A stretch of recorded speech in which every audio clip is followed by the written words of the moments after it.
Hello दोस्तों, मैं आकाश अपने YouTube चैनल पे आपका स्वागत करता हूं और आज ये वीडियो डेवलप उन स्टूडेंट्स के लिए करने जा रहा हूं जो 12th बिहार बोर्ड को लेकर काफ़ी कंसर्न है। 12th बिहार बोर्ड इंग्लिश को लेकर काफ़ी कंसर्न है। मैं उनके लिए वीडियो डेवलप करने जा रहा हूं। माय डियर फ्रेंड्स, जैसा आप सबको जानते हैं कि 10th क्लास तक इंग्लिश कंपलसरी नहीं होता, लेकिन जैसे ही आप 12th में आते हो तो इंग्लिश काफ़ी कंपलसरी हो जाता है।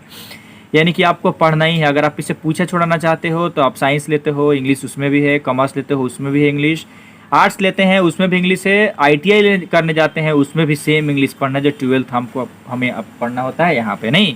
तो यानी कि इंग्लिश से पीछा छूटता नहीं। तो चलो ठीक है, हम लोग इंग्लिश को एक चैप्टर डेवलप करने जा रहे हैं जो कि sweetest love I not go है, 12 क्लास का रैनबो पार्ट 2 का प्रोज सेक्शन नहीं बल्कि पोएट्री सेक्शन का पहला chapter sweetest love I do not go. इसमें मैं आपको अबाउट राइटर बताऊंगा और राइटर के बारे में आप सब चीज़ जानने वाले हैं नहीं। तो चलिए आप वीडियो को अंत तक देखिए नहीं, और I hope not I assure that आप इस वीडियो को देखिए और मैं आपको एश्योर करता हूं कि आपको इससे 110% क्वेश्चन रहेगा ही रहेगा।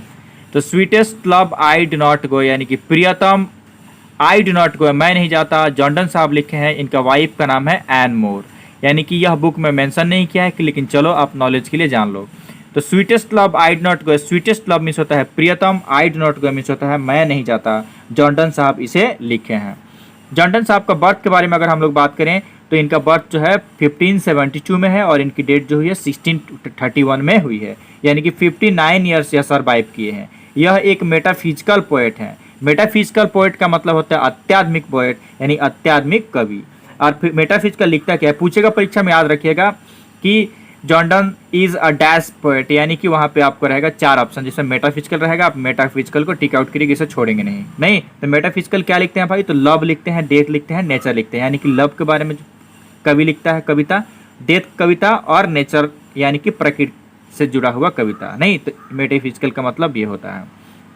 चलिए जानते हैं हम लोग कि इनका बॉर्न कहाँ हुआ है, यानी कि जन्मे कहाँ है। तो लंदन में इनकी जन्म हुई है नहीं। अगर ऑप्शन में सर लंदन नहीं रहता है तो वहाँ इंग्लैंड रहेगा, तो आप इंग्लैंड को टिक आउट करिएगा। ऐसा नहीं कि आप लंदन खोजते रहेंगे, पता चलेगा हाथ से भी जाएगा और टाप से भी जाएगा नहीं।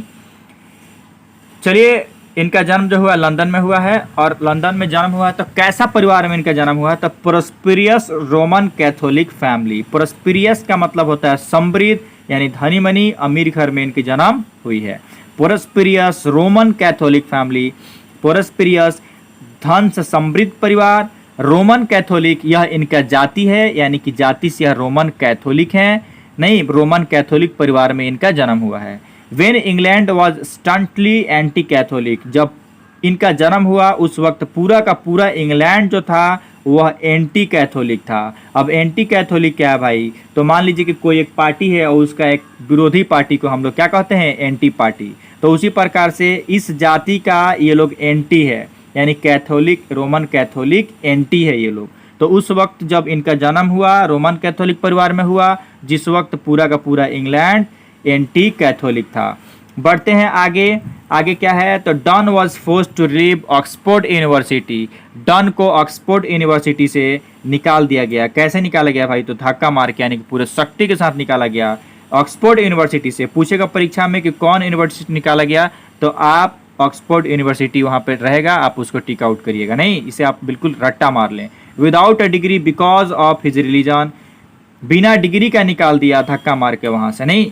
यानी कि जैसे ही पता चला ऑक्सफोर्ड यूनिवर्सिटी वालों को कि यह जाति से क्या है भाई, तो यह जाति से रोमन कैथोलिक है, तो इनको क्या किया, धक्का मार के वहाँ से निकाल दिया। चलिए अब बढ़ते हैं आगे, यानी कि इन्होंने क्या चीज़ की पढ़ाई की है। तो he studied law and read theology, यानी इन्होंने कानून की पढ़ाई और थियोलॉजी यानी कि धर्मशास्त्र की पढ़ाई इन्होंने किया है। रहेगा एग्जाम्पल ऑप्शन में आपका कि उन्होंने क्या की पढ़ाई की, तो आप वहाँ टिक आउट करना। लॉ एंड रीड थियोलॉजी, दोनों में से कोई एक रह सकता है, दोनों रहेगा, दोनों को आप टिक कर लेना।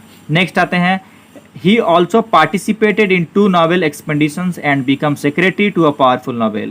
यानी कि वह he also participated in 2 naval expeditions नहीं, यह 2 नौसेना विभाग के में क्या किए हैं, हिस्सा लिए हैं। एंड पार्टिसिपेटेड यानी कि हिस्सा लिए हैं। And become secretary to a powerful noble, और बीकम यानी कि बन गए वहाँ का सेक्रेटरी, उस पावरफुल नोबेल के सेक्रेटरी भी बन गए नहीं। एंड जॉब, और जो उनकी जॉब है, he lost to when was briefly sent to prison. A job he lost when was briefly sent to prison, यानी कि वह जॉब जो इनकी मिली थी ना, वो जॉब इनको छोड़नी पड़ी।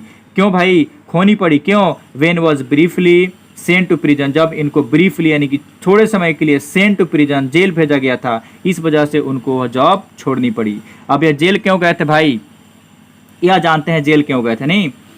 तो for secretly marrying his patron's niece, यानी कि चुपके सेक्रेटरी तरीके से, यानी कि चुपके मैरिंग शादी कर लिए थे। किससे शादी कर लिए थे भाई? तो एन मोर से शादी कर लिए थे।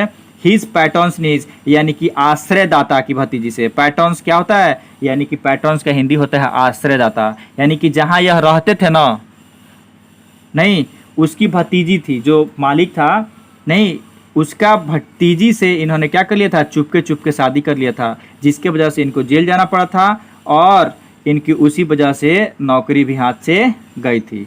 बताइए कितने चतुर हैं ये, जिस थाली में खाते हैं उसी में छेद करते हैं नहीं? यानी कि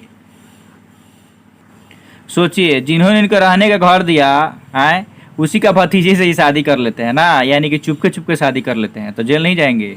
चलिए ठीक है, आगे बढ़ते हैं। और चलिए, इनके हाथ से नौकरी भी जा चुकी थी नहीं, जेल ज़्यादा देर के लिए नहीं गए थे, थोड़े समय के लिए गए थे, फिर बाद में मामला सब ठीक ठाक हो गया।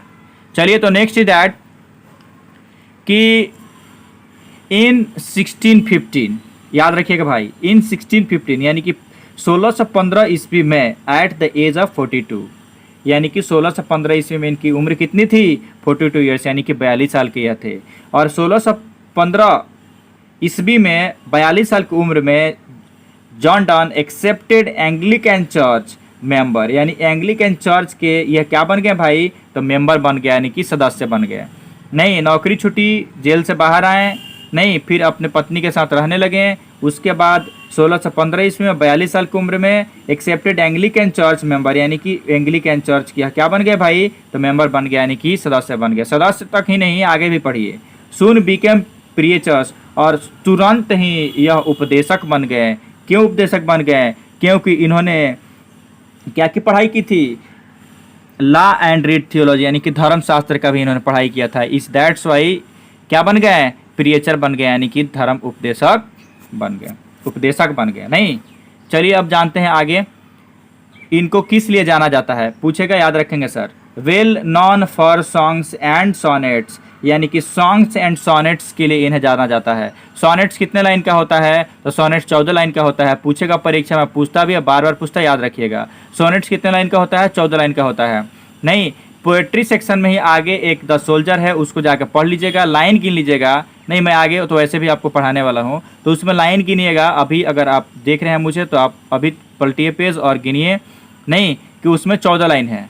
नहीं, तो 14 लाइन का जो पोएम होता है उसे क्या कहते हैं? तो सोनेट्स कहते हैं। तो यह वेल नॉन, यानी कि well non for songs and sonnets, यानी कि सॉन्ग्स एंड सोनेट्स के लिए भी यह जाने जाते हैं। वेल नॉन यानी कि सुप्रसिद्ध, यानी कि प्रसिद्ध हैं।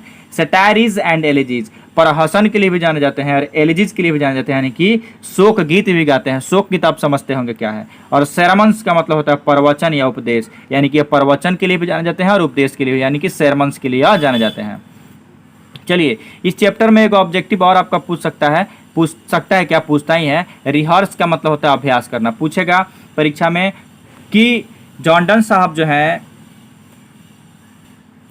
चलिए आगे क्या है, परीक्षा में पूछेगा आपका 2023 यानी कि नेक्स्ट ईयर कि रिहर्स यानी कि अभ्यास करना। This is the poem of rehearse, यानी कि this is the poem of separation, यानी कि यह कविता किस लिए भाई? तो यह कविता अभ्यास के लिए है। यह अपने पत्नी से, यानी कि अपने प्रेमिका से दूर रह के अभ्यास करना चाहते हैं कि ज़िंदगी अकेले रह के कैसे मतलब सर्वाइव किया जा सकता है, यानी कि कैसे सर्वाइव करें, क्योंकि वो दोनों एक दूसरे को बहुत ज़्यादा प्यार करते थे। नहीं, दो जिस्म और एक जान थे।